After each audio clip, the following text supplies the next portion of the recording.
Open तारुफ हज़रत अली रज़ी अल्लाह अन्हु हज़रत के चहीते चचा अबू तालिब के बेटे थे और बचपन से ही हुजूर के ज़ेर साया तरबियत पाई थी। बिसत के बाद जब हुजूर ने अपने कबीला बनी हाशिम के सामने इस्लाम पेश किया तो हज़रत अली रज़ी अल्लाह अन्हु ने सबसे पहले लब्बैक कही और ईमान ले आए। इस वक्त आपकी उम्र 8 बरस की थी। हिजरत की रात इज़्ज़त आपको ही अपने बिस्तर पर लिटाकर मदीना रवाना हुए थे। माँ सिवाय तबूक के तमाम ग़ज़वात हुजूर के साथ थे। लड़ाई में बेनज़ीर शुजाअत और कमाल जो मर्दी का सबूत दिया। हज़रत की चहीती बेटी फ़ातिमा अल-ज़हरा रज़ी अल्लाह अन्हु की शादी आप ही के साथ हुई थी। हुजूर की तरफ से खुतूत और अहदनामे भी बिलअमूम आप ही लिखा करते थे। पहले 3 खुलफा के ज़माने में आपको मुशब्बर ख़ास का दर्जा हासिल रहा और हर अहम काम आपकी राय से अंजाम पाता था। जारी है इंतखाब। हज़रत उस्मान रज़ी अल्लाह अन्हु की शहादत के बाद 3 दिन तक कोई जानशीन मुंतखब न हुआ। हर तरफ बागियों का जोर था और मदीना में अजीब अफरा तफरी मची हुई थी। इंतज़ाम बहाल करने के लिए ज़रूरी था कि फौरी तौर पर खलीफा का अलिफ इंतखाब किया जाए। इसलिए अंसार उस हाजिद बुजुर्गों ने इकट्ठे होकर हज़रत अली रज़ी अल्लाह अन्हु से दरख्वास्त की कि वो खिलाफत का ओहदा कबूल करें। अपने बार बार इनकार किया लेकिन बालाखर मान गए। चुनांचे ज़ी-अल-हिज्जा 535 में आम बैत हुई और अपने मसनद खिलाफत पर कदम रखा। सीरत और अहद खिलाफत पर तबसरा। हज़रत अली रज़ी अल्लाह अन्हु में सबसे पहले चीज़ आपकी शुजाअत है। सख्त से सख्त मरकों में भी आप साबित कदम रहे। बड़े बड़े जिनको आपके सामने आने की जरत न करते थे। आपकी तलवार की काट ज़रब अलमसल हो चुकी है। शुजाअत के अलावा इल्म व फ़ज़ल में भी कमाल हासिल था। एक फ़क़ीह की हैसियत से आपका मर्तबा बहुत बुलंद है।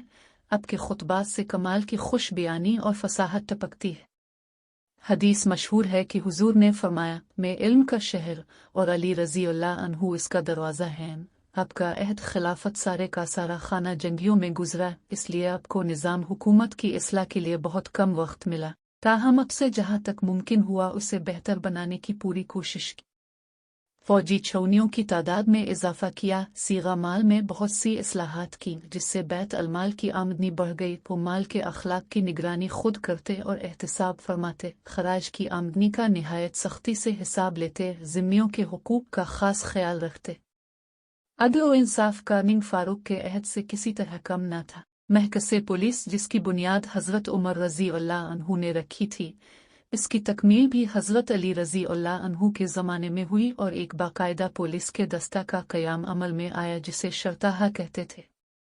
इसके अक्सराला को साहिब अल शर्ताहा उसके फ़राइज़ में हिफ्ज़ अम्न और जराइम की रोकथाम के अलावा मंडियों की देखभाल भी शामिल थी। शहादत खारजी नारवान की शिकस्त के बाद खामोश न बैठे थे। उनके 3 जानबारों ने फैसला किया कि एक दिन मुकर्रर करके हज़रत अली रज़ी अल्लाह अन्हु, अमीर मुआविया रज़ी अल्लाह अन्हु और अम्रो बिन अलास रज़ी अल्लाह अन्हु वाले मिस्र को कत्ल कर दिया जाए। चुनांचे तीनों अपने अपने सफ़र पर चल पड़े। इब्न सिलजिम ने हज़रत अली रज़ी अल्लाह अन्हु को शहीद करने का जिम्मा लिया। तीनों ने तजवीज़ के मुताबिक एक ही दिन फजर की नमाज के वक्त वार किए। अमीर मुआविया रज़ी अल्लाह अन्हु पर वार उछा पड़ा। अम्रो बिन अलास ने इस दिन अपनी जगह किसी और आदमी को मस्जिद में भेज दिया था। चुनांचे उनकी बजाय वो आदमी कत्ल हो गया, लेकिन हज़रत अली रज़ी अल्लाह अन्हु को ज़हर आलूद खंजर का कारी ज़ख्म लगा, जिसके बाइस हमला के तीसरे रोज़ यानी 20 रमज़ान 24 रमज़ान को रहलत फरमा गए। इंतकाल से पहले ताकीद की कि मेरे क़िसास में सिर्फ कातिल ही को कत्ल किया जाए, किसी और मुसलमान का खून न बहाया जाए।